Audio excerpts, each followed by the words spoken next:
What does it take to sit still when every instinct screams at you to run?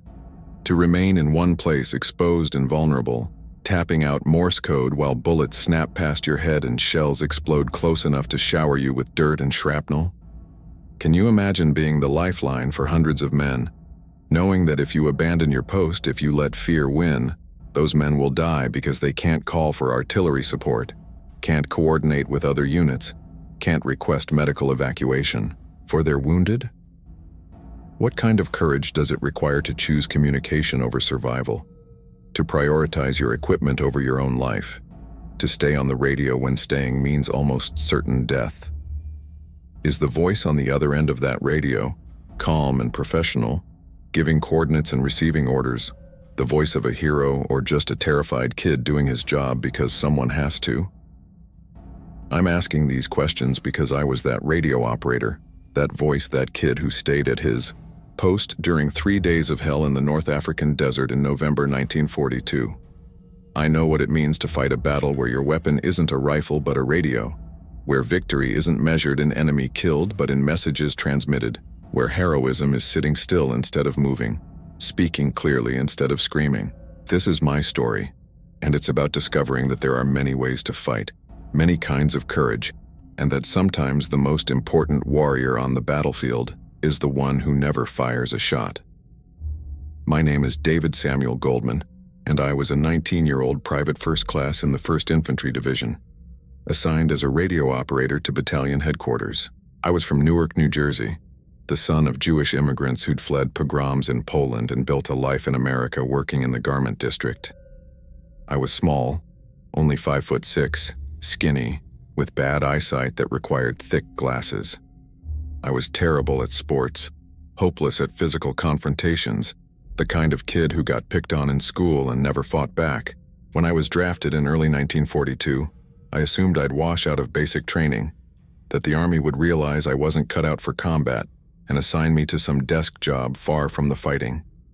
But I had one skill that the Army valued highly. I could send and receive Morse code at 30 words per minute, a skill I'd learned from my father who'd been a telegraph operator before emigrating to America. That skill saved me from washing out and instead got me assigned to the Signal Corps as a radio operator. Radio operators in 1942 were critical to military operations. We were the nervous system of the Army, the communication link between units in the field and higher headquarters, between artillery observers and their guns, between forward positions and medical evacuation teams. Without radio operators, a modern army was deaf and mute, unable to coordinate movements, unable to respond to changing battlefield conditions, unable to function as a cohesive fighting force.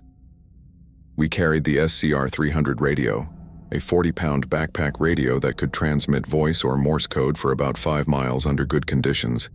It was heavy, cumbersome, unreliable, and absolutely essential, and it made you a high-value target, because the enemy knew that if they killed the radio operator, they disrupted communication for the entire unit.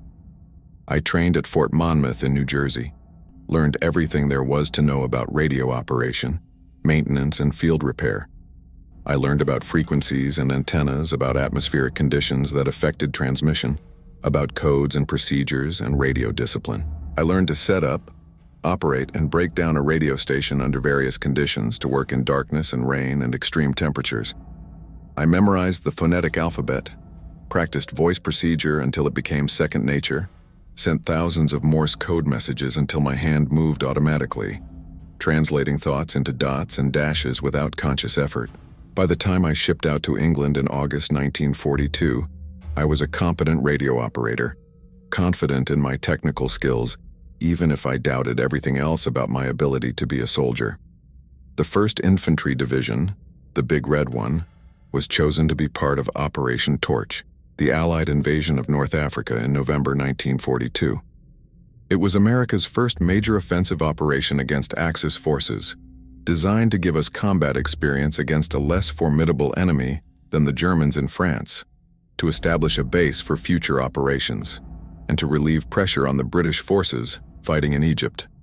We trained in England for weeks, practicing amphibious landings, rehearsing our roles, preparing for what everyone expected would be light resistance from Vichy French forces who might not even fight.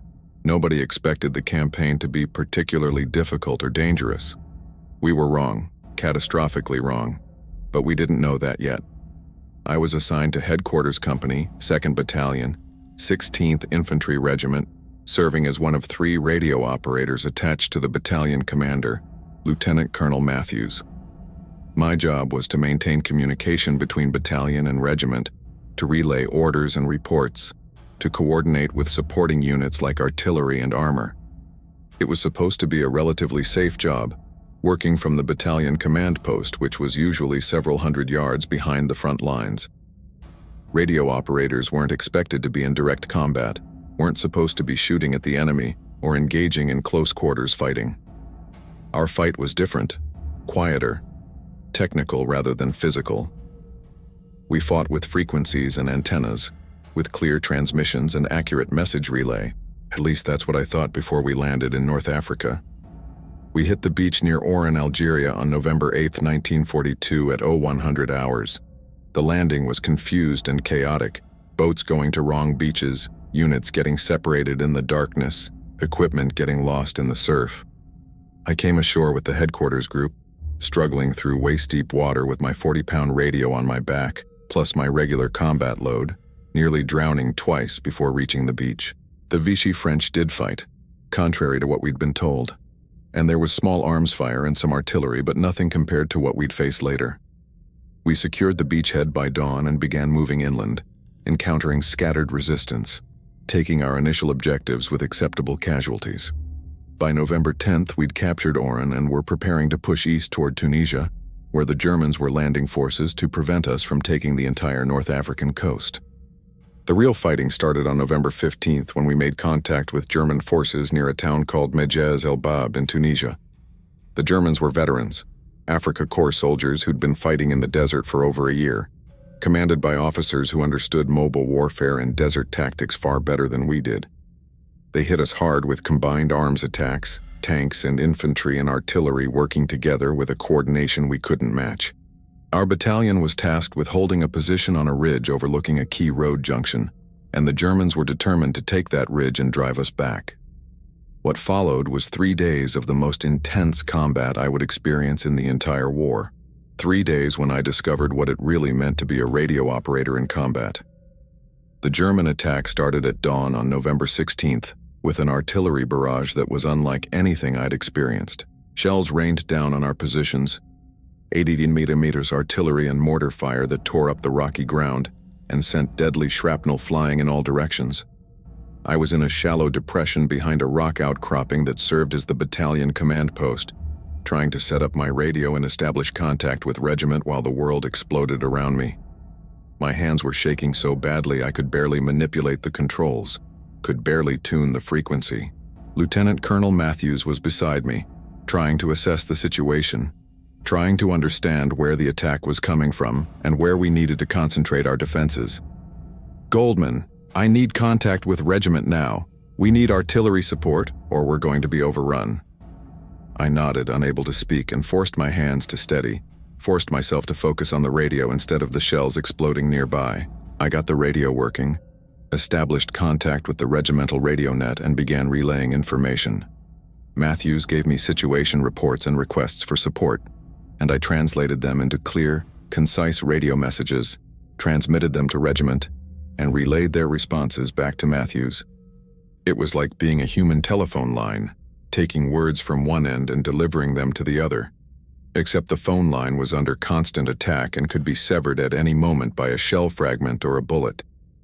The German barrage lasted 30 minutes, and in that time, I sent and received maybe 20 messages, coordinating artillery support, requesting medical evacuation for casualties, reporting enemy positions and movements. I did my job, kept the communication flowing, and somehow managed to not get killed despite being in one of the most exposed positions in the entire battalion area. When the artillery lifted, the German infantry and tanks attacked, moving up the ridge toward our positions. I could see them through gaps in the rocks, gray uniformed soldiers advancing in coordinated rushes, Panzer III and IV tanks providing fire support, the whole attack executed with a professionalism that was terrifying. Our riflemen engaged them, Machine guns opened up and the ridge became a killing ground as both sides poured fire into each other. Matthews was directing the defense, moving from position to position to encourage the men, and I stayed at the command post with my radio, serving as his link to higher headquarters and supporting arms. Goldman, tell regiment we need a fire mission on coordinates 325847. German tanks assembling in the wadi below us. Tell them we need it now or those tanks will roll right through us. I grabbed the handset and began transmitting, giving the coordinates, describing the target, requesting immediate fire. The voice on the other end acknowledged, confirmed the coordinates, said the artillery was on the way. 2 minutes later, I heard the whistle of incoming shells, our own 105-meter artillery, and watched as explosions erupted in the wadi where the German tanks were assembling.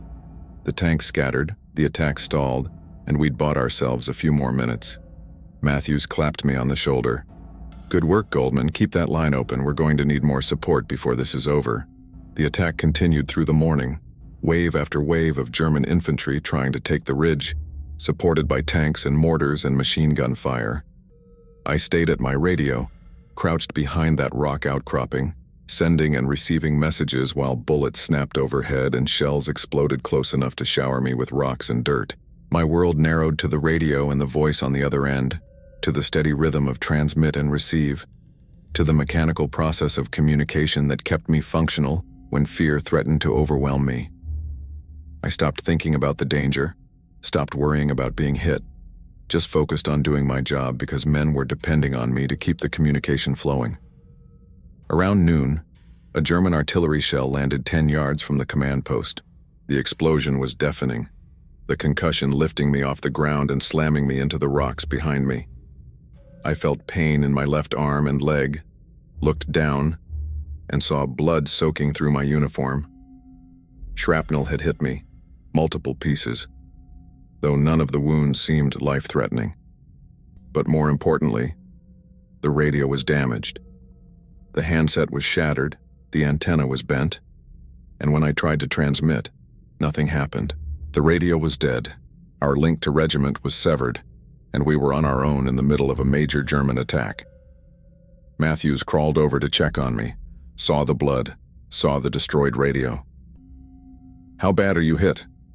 I did a quick assessment, moving my arm and leg, checking for arterial bleeding or broken bones. I'm okay, sir. Flesh wounds, nothing serious, but the radio's destroyed. I can't transmit. Matthews cursed, looked at the battlefield, calculated odds in his head. Can you fix it? I examined the radio more carefully, assessed the damage. The receiver was intact. The transmitter was damaged but maybe repairable. The handset was a total loss, but I had a spare in my pack, and the antenna could be straightened. Maybe, sir. Give me 10 minutes. He nodded. You've got 5.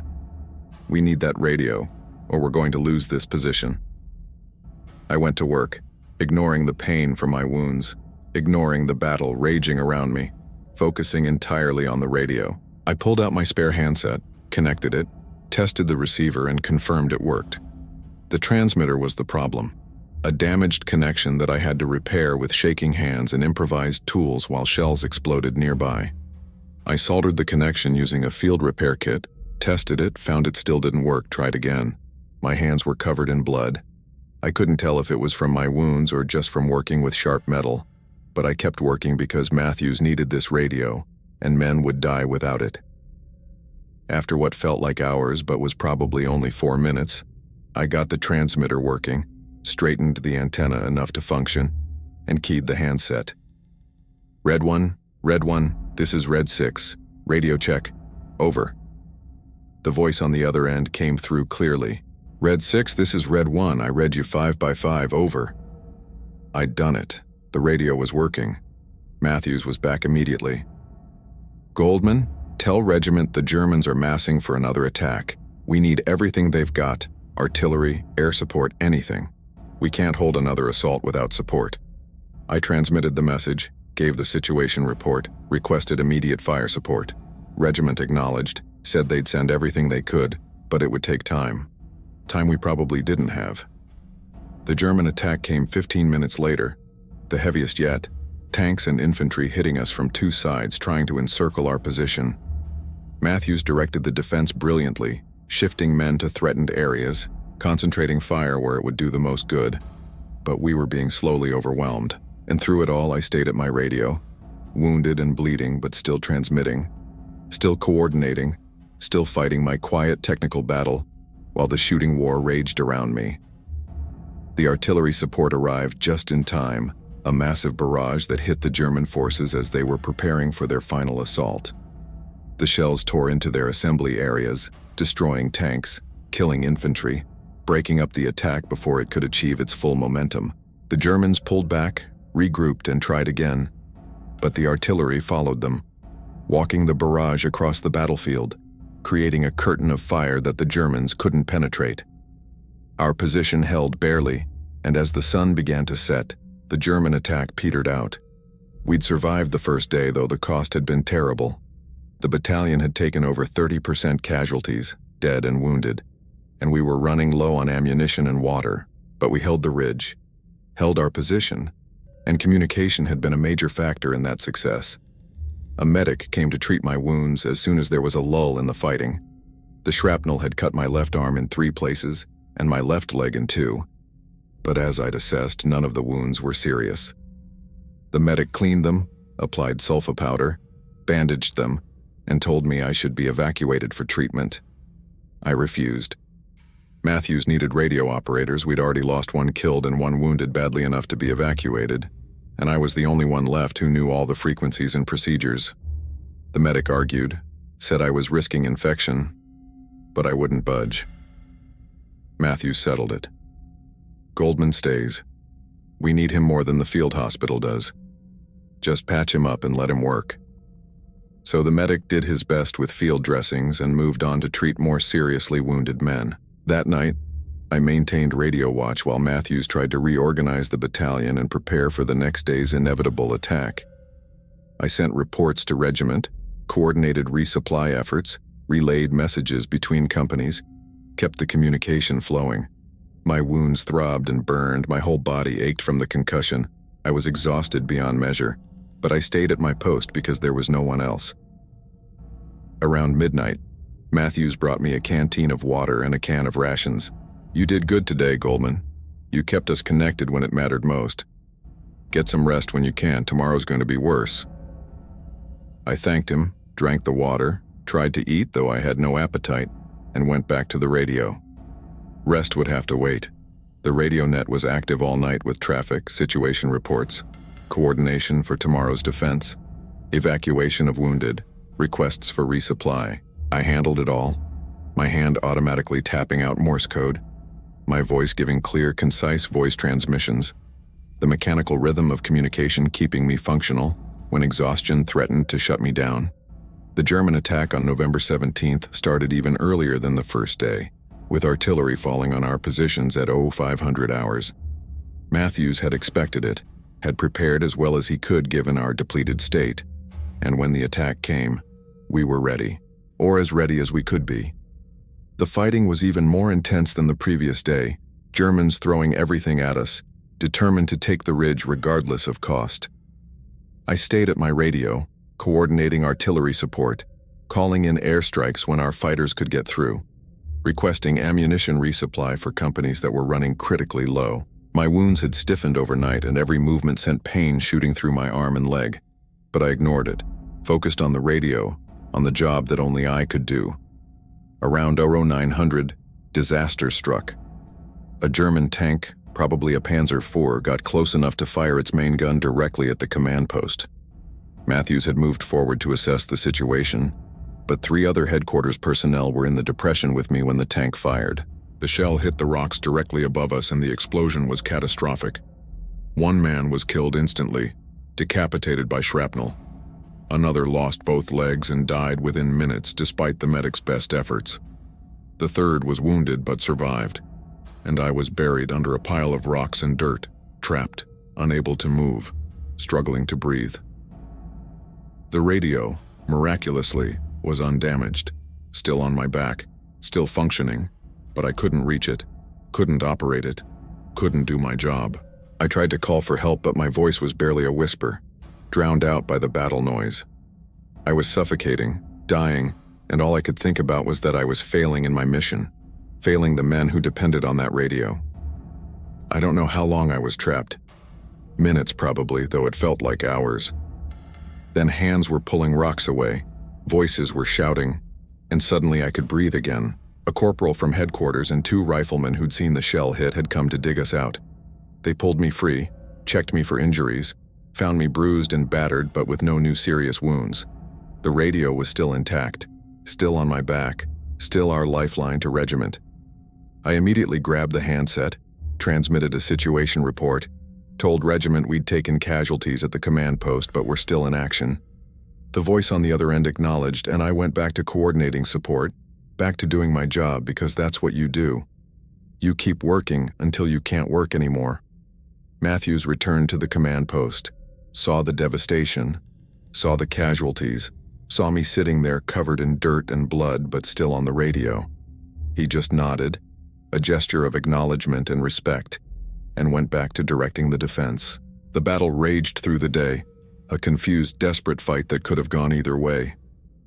German tanks got close enough that we could hear their engines, close enough that riflemen were engaging them with small arms fire in a futile attempt to drive them back. But the artillery support I'd been coordinating kept coming, walking fire across the German positions, breaking up attacks before they could gain momentum, keeping us in the fight. And late in the afternoon, Allied aircraft arrived. P-38 Lightnings that strafed the German forces and sent the tanks retreating to cover. The attack broke, the Germans pulled back, and we'd survived another day.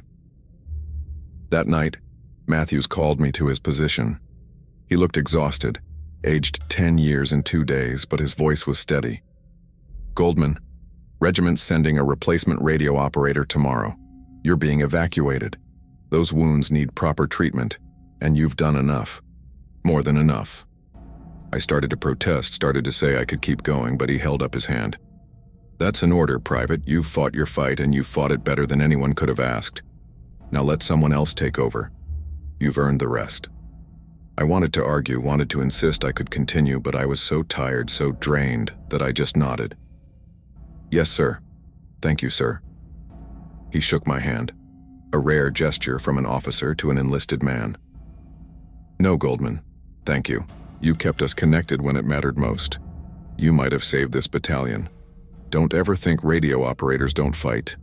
You fought harder than most riflemen, and you did it from a position where you couldn't shoot back, couldn't defend yourself, could only sit there and do your job while the world exploded around you. That takes a special kind of courage." I was evacuated on November 18th, along with other wounded. The battalion held the ridge for one more day before being relieved by fresh troops and pulled back to regroup. The 2nd Battalion, 16th Infantry, had suffered 50% casualties in the 3-day battle, but they'd accomplished their mission, had held the ridge, had prevented the Germans from breaking through to the road junction, and communication had been a critical factor in that success. The battalion commander specifically mentioned radio operators in his after-action report, noted that despite casualties and equipment damage, communication had been maintained throughout the battle, and that this had been essential to coordinating the defense. I spent 2 weeks in a field hospital recovering from my wounds. They healed cleanly, no infection, no permanent damage beyond some impressive scars. I was recommended for the Silver Star for my actions during those 3 days, though it was later downgraded to a Bronze Star with V device for valor. I didn't care about the medals. What mattered was that I'd done my job, had kept the communication flowing, had proven to myself that there are many ways to fight and that I could fight in my own way, even if I'd never be a rifleman or a tank commander. I stayed with the 1st Infantry Division for the rest of the North African campaign and through Sicily and into Normandy. I was at Omaha Beach on D-Day, landed in the 2nd wave, set up my radio on that terrible beach and coordinated fire support while men died all around me. I fought across France and into Germany, always as a radio operator, always maintaining communication, always fighting my technical battle while others fought with rifles and grenades. I saw more combat, lost more friends, experienced horrors that marked me permanently, but nothing compared to those 3 days in Tunisia when I discovered what I was really made of, what I could endure, what I could accomplish when everything depended on me staying at my post and doing my job. The war ended in May 1945, and I came home to Newark a different person. My family barely recognized me. I'd lost 30 pounds and gained a hardness that hadn't been there before. My father, who'd taught me Morse code, who'd given me the skill that defined my war, looked at me with pride and sadness. He understood, in ways others couldn't, what I'd experienced, what it meant to sit at a communication station while danger pressed close, what it cost to maintain that calm, professional voice when everything inside you screamed in terror. We talked about it sometimes late at night, two telegraph operators from different generations sharing the bond of communication under pressure. I went back to school on the GI Bill, got a degree in electrical engineering, worked for Bell Laboratories for 35 years developing communication systems. I married a wonderful woman named Ruth, raised 3 children, lived a good life, but I never forgot those 3 days in Tunisia, never forgot what it meant to fight as a radio operator, never forgot the men whose lives depended on my ability to maintain communication under impossible conditions. I stayed in touch with Lieutenant Colonel Matthews until he died in 1978. We wrote letters, met occasionally, maintained the bond forged in combat.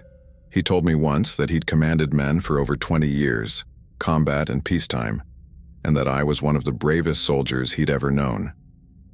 Most people don't understand that sitting still can be harder than moving, that staying at your post can require more courage than charging the enemy. But I understand, Goldman. I saw what you did. Saw you stay on that radio when shells were falling and bullets were flying. Saw you choose duty over survival again and again. That's real courage. That's real heroism. I'm 99 years old now, one of the last surviving veterans of the North African campaign. Most of the men I served with are gone, their stories fading with them. The 1st Infantry Division still exists, still has radio operators maintaining communication, still depends on those technical warriors who fight their quiet battles while others get the glory. When modern soldiers ask me about the war, about what it was like, I tell them about being a radio operator, about fighting with frequencies instead of bullets, about discovering that every role matters, that every soldier fights in their own way, that heroism comes in many forms. Radio operators don't get the recognition that infantrymen or tankers or pilots receive. We don't have dramatic stories of charging machine gun nests or shooting down enemy planes. Our fight is technical, procedural, unglamorous. We sit at our radios and we transmit and receive. We coordinate and relay. We maintain the communication that allows modern military forces to function. And sometimes, when the situation demands it, we do that job while under direct enemy fire, while wounded, while exhausted, while every instinct screams at us to abandon our post and seek safety. That's our fight, and it's as real and as difficult as any other kind of combat. Those 3 days in Tunisia taught me that courage has many faces, that there are countless ways to serve, that the warrior who sits still can be just as brave as the one who charges forward. I was never a hero in the traditional sense, never stormed a bunker or captured an enemy position single-handedly. I just did my job, stayed at my radio, kept the communication flowing when it mattered most. But that job, that unglamorous technical task, helped save a battalion, helped coordinate the fires that broke German attacks, helped evacuate wounded men who might otherwise have died. That matters. That's worth remembering. And that's the story I want to pass on before all of us old radio operators are gone, and these stories are lost forever. If this story resonated with you, if it helped you understand that there are many ways to fight and many kinds of courage, I'd be honored if you'd subscribe to hear more stories from World War II veterans. Share your thoughts in the comments below. Remember the radio operators, the communicators, the technical specialists who fought their quiet battles and kept our forces connected. Remember that every soldier has a story, every role matters, and that heroism comes in many forms. Thank you for listening to this old radio operator's memories. Thank you for remembering that communication, that staying connected, that maintaining that lifeline between units can be just as important as any rifle shot or artillery barrage. Thank you for honoring all the ways we fought, all the ways we served, all the courage it took to do our jobs when doing them meant risking everything.